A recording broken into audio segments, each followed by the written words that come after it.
11 उपनिषद महर्षि स्वामी दयानंद सरस्वती ने प्रामाणिक माने हैं और उनमें से एक उपनिषद है ईशो उपनिषद,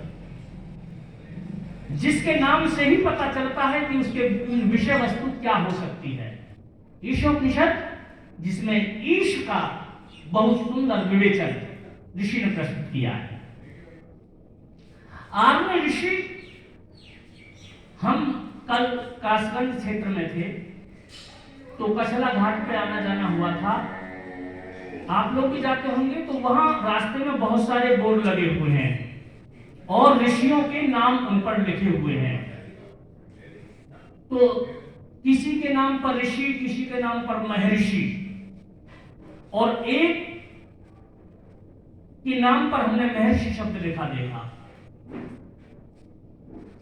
यद्यपि माफ करेंगे कि आज ऐसे ऐसे लोगों को भी ऋषि कहने का दुस्साहस किया जा रहा है कि जिन्हें ऋषि का कै कबूतर और खै खरगोश भी हम सार्वजनिक स्तर पर उनका नाम नहीं ले सकते। आप कभी अनुभव कर सकते हैं इसको।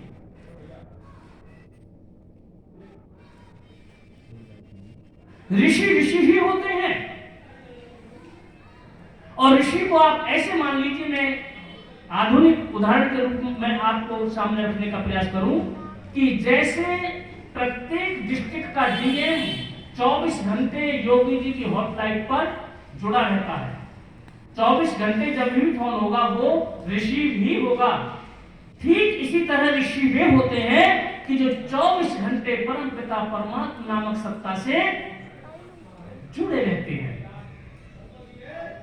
आर्य ऋषि की अपनी दिनचर्या थी ब्रह्म मुहूर्त में उठ करके प्रातः काल 3 बजे, 3:30 बजे व 4 बजे उषा से पूर्व अपने उपासना कक्ष में प्रविष्ट होते, और जब तक पूर्वांचल में उदित होकर के सूर्य अपनी रश्मियों से लोक को आलोकित करता, तब समय पर्यंत आर्य ऋषि 2-4 घंटे को परमानंद का पान करते।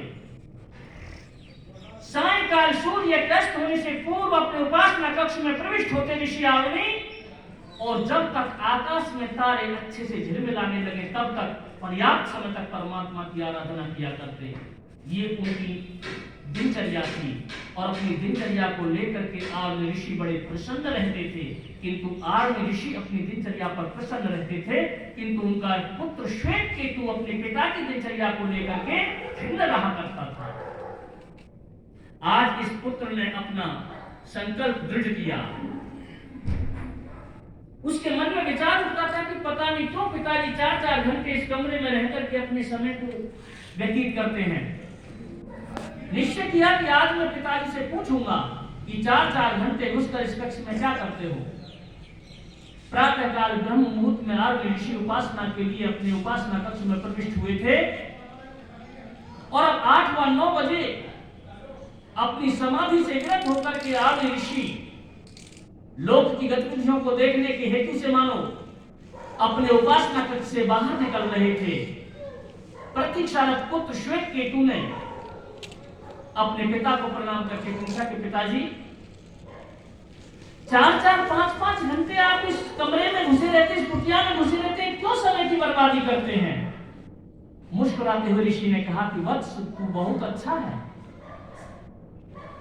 4-4 घंटे में इस कक्ष में जो घुसता हूं उस समय की बर्बादी नहीं करता। मैं मनुष्य टोले का जो सर्वोत्कृष्ट लाभ जो परमपिता परमात्मा की भक्ति में वह करता हूं। पुत्र कहने लगा कि क्या परमात्मा नाम की सत्ता भी संसार में होती है। आरुषि ने कहा इसमें क्या संदेह है बेटा, परमपिता परमात्मा नाम की सत्ता तो संसार के कण-कण में विद्यमान है। श्वेतकेतु कुंठित होता हुआ कहता है कि ये मैं कैसे विश्वास करूं कि परमपिता परमात्मा नाम की सत्ता है कोई और वो संसार के कण-कण में विद्यमान है। बेटा, चूंकि वेद ईश्वर वाणी है और ईश्वर की वाणी कभी असत्य नहीं हो सकती। किसी विद्वान का लिखा आज सत्य हो सकता है, लेकिन कोई गारंटी नहीं है कि वो सृष्टि के अंत पर्यंत ही सत्य निकले। उसमें कभी परिवर्तन आ सकता है। लेकिन ईश्वर की वाणी जैसे 1,96,08,53,123 वर्ष पूर्व सत्य थी, वैसे ही आज सत्य है, और जैसे आज सत्य है सृष्टि के अंत पर्यंत भी वैसे ही सत्य रहेगी, उसमें कोई परिवर्तन आने वाला नहीं है।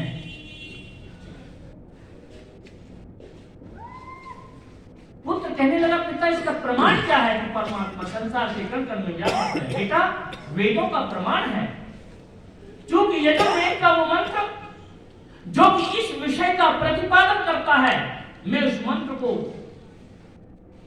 उद्धृत करता हूं। क्या मंत्र है पिता? पुत्र मंत्र है। आप लोग सब जानते हैं उस मंत्र को पढ़ाई करके। 40वें अध्याय का पहला ही मंत्र है, ओम ईशावास्यम इदं सर्वम यत्किंच जगत्याम जगत। पुत्र ने सुना और कहा कि पिता, मैं आपके कथन से सहमत नहीं हूं। कोई बात नहीं पुत्र, ब्रह्म विद्या के उद्भट विद्वान उद्यालक ऋषि जो मेरे बड़े ही स्नेही मित्र हैं, तुम जाओ उनके चरणों में उपस्थित होना और अपनी शंका को उनके सामने रखना, और मैं आशा करता हूं कि वे ऋषि तुम्हारी शंका का समाधान कर देंगे। पिता के आदेश से आदेशित हुआ पुत्र श्वेत केतु उद्यालक ऋषि के आश्रम की ओर प्रस्थानित हुआ। ब्रह्मचारी आश्रम में पहुंचा और जिनकी पर्याय द्वार पर लगी थी पूछा, किस हेतु से आप आश्रम में प्रवेश चाहते हैं? तो कहा कि आपके गुरु उद्यालक ऋषि के चरणों में उपस्थित होने के लिए आया हूं। तुम कौन हो? श्वेत केतु ने कहा कि मैं आर्य ऋषि का पुत्र हूं। एक ब्रह्मचारी ने दौड़ करके समाचार दिया उद्यालक ऋषि को, ऋषिवत एक नौजवान आपसे भेंट करना चाहता है और अपने को आर्य ऋषि का पुत्र कहता है। प्रसन्न होते हुए ऋषि उद्यालक ने कहा कि वे मेरे मित्र हैं और मेरे मित्र ऋषि का पुत्र जब आ रहा है तो बड़े सम्मान के साथ सुनाइएगा, सारी व्यवस्थाएं उसको दीजिएगा। श्वेत केतु को प्रवेश दिया गया और स्नान आदि और ठहरने के लिए कुटिया और आतिथ्य स्वरूप उसको कुछ कंद मूल फल खाने को दिए।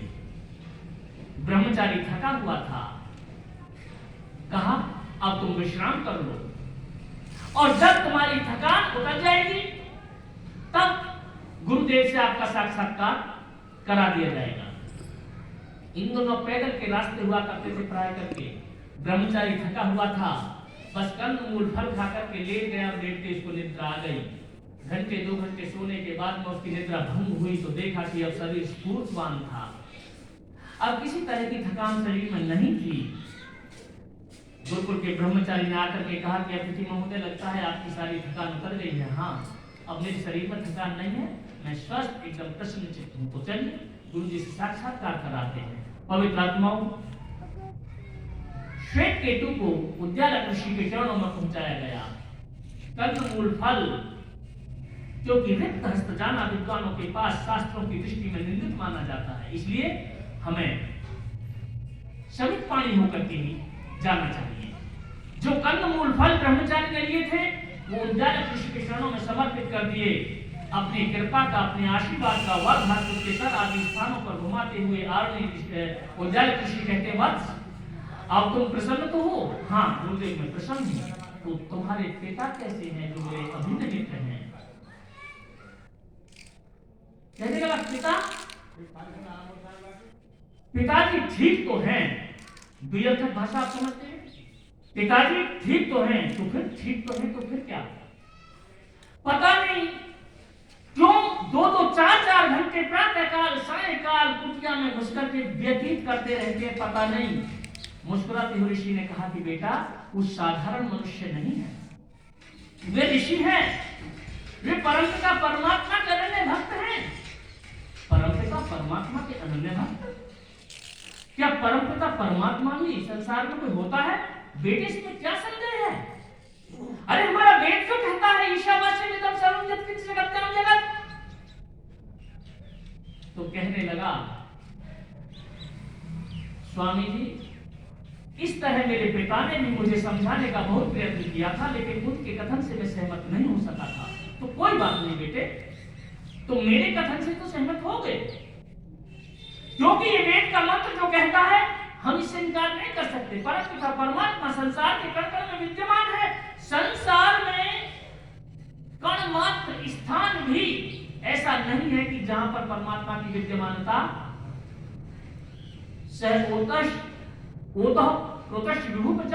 वो परमपिता परमात्मा हमारे भीतर की और हमारे वह हम में है और ध्यान रखें, मैं अपने शब्द बोल रहा हूं कि हम उसके हैं, उसके थे और उसके ही रहेंगे। हम अन्य किसी के नहीं हैं, अन्य किसी के नहीं थे और अन्य किसी के नहीं हो सकते। उस परम पिता परमात्मा के ही हैं हम। और मेरे हाथ के बीच में दूरी है, मैं तेरी माता के बीच में दूरी हो सकती है, और मैं जिस यंत्र के सामने बोला यंत्र तो मेरे बीच में दूरी है, लेकिन मैं और मेरे परमात्मा के बीच में दूरी नहीं है और ना कभी हो सकती, क्योंकि आत्मा और परमात्मा का जो संबंध है वो व्याप्य और व्यापक का है। ये पृथक पृथक नहीं हो सकते। कहने लगा ऋषिवर, आपके कहने में चाहे लेश मात्र भी संदेह न हो, लेकिन मेरा आत्मा अभी आपके कथन से सहमत नहीं होता है। कहने लगे कोई बात नहीं बेटे, इसमें छिन्न होने की तो आवश्यकता ही नहीं है।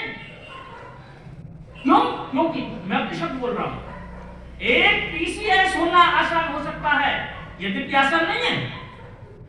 एक आईपीएस होना आसान हो सकता है, एक आईएएस होना सरल हो सकता है, लेकिन एक ब्रह्म विद्या का विद्वान होना आसान नहीं है। और ये संसार की जितनी भी विद्याएं हैं, सबसे सूक्ष्म विद्या और सबसे सर्वोच्च विद्या ये ब्रह्म विद्या ही। सारी विद्याओं को जानने के बाद में भी यदि हमने ब्रह्म विद्या को नहीं जाना है तो हमारा जीवन अपूर्ण ही रहेगा। और मोक्ष को प्राप्त करने के लिए, परमात्मा के चरण शरण में जाने के लिए हमें ब्रह्म विद्या का अध्ययन करना ही होगा। लेकिन ब्रह्म विद्या को प्राप्त करने के बाद में संसार की किसी विद्या को पढ़ने की जरूरत नहीं। ये वो विद्या है।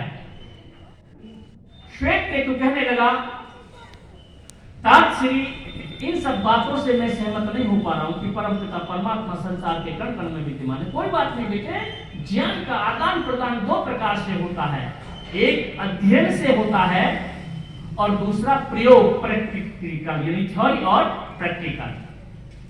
जो बातें अध्ययन करने पर ज्ञात नहीं हो पाती हैं, वो रहस्य प्रयोग करने पर समझ में आ जाते हैं। कोई बात नहीं बेटे, मैं तुम्हारा हित करता हूं और तुम ध्यान दे करके मैं जो बोलूं उसे सुनो। जैसे आप मेरे समक्ष विराजमान हैं, बड़ी शालीनता के साथ, बड़े पात्रता के साथ आप लोग बैठे हैं, ऐसे ही श्वेत केतु उद्यालक ऋषि के समक्ष बैठा था। और बैठे बैठे ऋषि ने श्वेत केतु से कहा कि बेटे गर्दन घुमाओ पीछे, मेरे आश्रम के अंतिम छोर में एक कोई विशालकाय वस्तु क्या है, ये देख करके मुझे उत्तर दो। आदेशित हुए श्वेत केतु ने गर्दन घुमा करके पीछे देखा। आश्रम के अंतिम छोर में उसे जो सबसे बड़ी वस्तु दिखाई दी, उत्तर में बोला कि तपोधन, आपके आश्रम के अंतिम छोर में जो सबसे विशालकाय वस्तु मुझे दिखाई देती है वो बरगद का वृक्ष है। उद्यालक ऋषि ने कहा कि सच यही उत्तर है, किंतु बेटे तुम उस बरगद के वृक्ष के नीचे जाओ। बहुत सारे फल जो पक्ष में हैं टूट टूट करके वो भूमि पर गिर गए हैं, उन फलों में से एक फल चुन करके लाओ। ये कार्य कोई कठिन? श्वेत केतु उठा, तत्परता से बरगद के वृक्ष के नीचे गया, असंख्य फल पड़े हुए थे, उनमें से एक फल उठाया और उपस्थित किया। तपोधन, ये फल मैं लेकर के आ गया हूं,